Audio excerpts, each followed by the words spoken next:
Miguel love, shout out to you. Baka si ano yan, si Karen, di ba si Karen marunong mag-ano, mag-chikonowe, chikonowa, ano ba yan?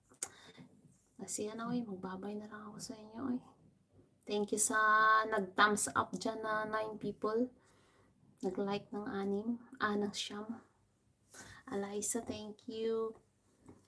Pahinga po muna kayo ate. Yes, pagkatapos namin kumain, nandun pa yung asawa ko sa sa Gitrengke. Sa, ano ba yung Gitrengke man Minsan kasi guys, nahihirapan na ako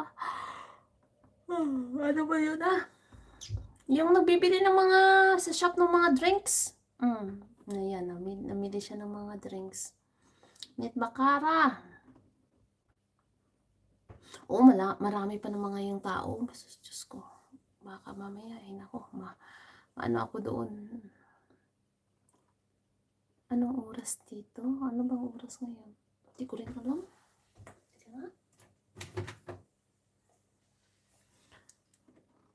2:06.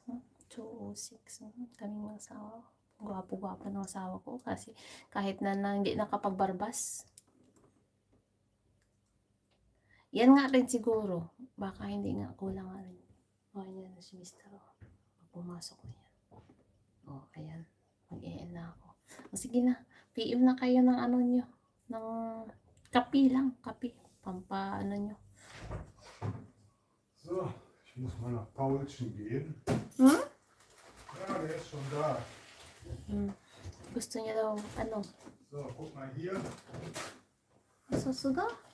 Ich war ja in Geilenkirchen. Wie yun? Du weißt, dass ich darf nicht mehr Chips essen. Ach, warte mal. Das sind aber... Das sind aber Riffels. Ja, Riffels auch ist fett. Oh. Einfach so lassen und erst nach dem Arztbesuch kannst du essen. Natürlich. Papakain siya ng ano niya, ng pusa niya. Kuya Bio, Miguel love, shout out from Emily. Ja, shout out back. I'm the biggest Pusa Sauerko. Papakain daw siya. Ang asawa ko daw magpapakain pa muna ng pusa. May pusa daw siya. Ngayon, papakain daw yan siya ng pusa. Titignan natin nga bago tayo mag-e-end. Makikita niyo yan siya.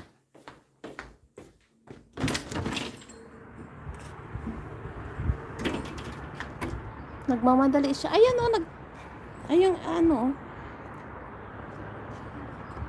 ay, pusa ni Karabaw. Uy, saan naman yun? Ayun pusa, naghintay na ako.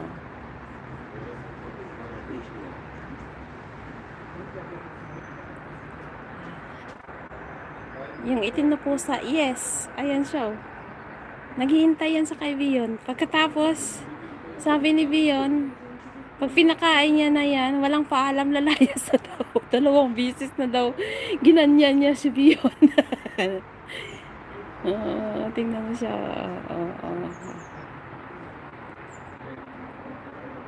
Nagdindahanay sila. Bion pasistas.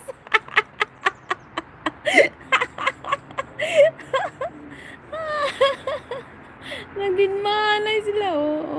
Busog na siguro yan. Kok. Kasi may nagbibigay rin nagpapakain. Nagpapahabol si Kuya. Nagpapahabol. Ayaw naman siya habulin. Busog yan. Pag ganyan, hello. Ang amo ng pusa. May nagpapakain din kasi sa kanya, guys. Ang sa harap namin na bahay, si Tanya. Kaya palagi hindi yan siya magugutom. Maraming nagpapakain sa kanya. Yes, ang cute nila, di ba? Ipipicturean ko ngayon. Ika nga.